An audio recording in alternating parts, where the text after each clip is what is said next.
Chaturmas is here. दक्षिणायन शुरू हो रहा है। ये जो एनर्जी है हमारे लिए क्या लाती है, लेट्स डीकोड दिस। चतुर्मास में आता है आषाढ़, श्रावण, भाद्रपद और अश्विन। चतुर्मास यानी 4 महीने का विशेष धार्मिक और आध्यात्मिक समय। ऐसा माना जाता है कि इस समय में विष्णु भगवान जी लंबे समय के लिए योग निद्रा में चले जाते हैं।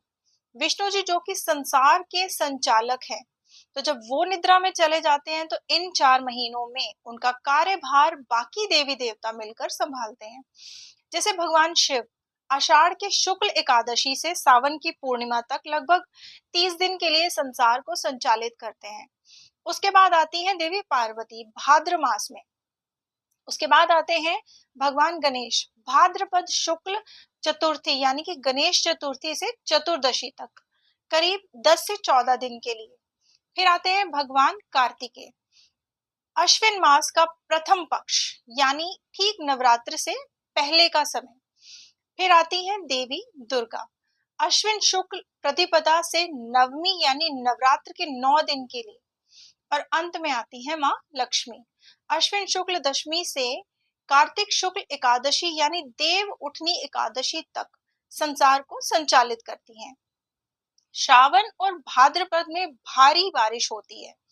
इस समय जमीन के कीड़े और इंसान के कीड़े बाहर आते हैं। इंसान के कीड़े से तात्पर्य ये है कि इनर डिमॉन्स, हमारे अंदर के विकार। और अगले 2 महीने मतलब अश्विन और कार्तिक मास में जब दुर्गा पूजा और दिवाली का सीजन आता है तो इन इनर डिमॉन्स यानी हमारे अंदर के सभी प्रकार के विकार, उन पर विजय पाने का मौका मिलता है। और ये सब होता है दक्षिणायन में, जिसे बोला जाता है the dark half of the year. Dark इसलिए क्योंकि प्रकाश का सबसे बड़ा सोर्स सूर्य दक्षिण की तरफ गमन करता है, कर्क संक्रांति से लेकर मकर संक्रांति तक। इसलिए दक्षिणायन को सेलिब्रेट नहीं किया जाता क्योंकि यहाँ सूर्य डार्कनेस की तरफ जा रहा है, बल्कि उत्तरायण को बहुत धूमधाम से मनाया जाता है जहाँ सूर्य दिग्बली होता है और मकर राशि में प्रवेश करता है। अगर आध्यात्मिक रूप से देखा जाए तो ये जो दक्षिणायन का समय है, it is good for spiritualist.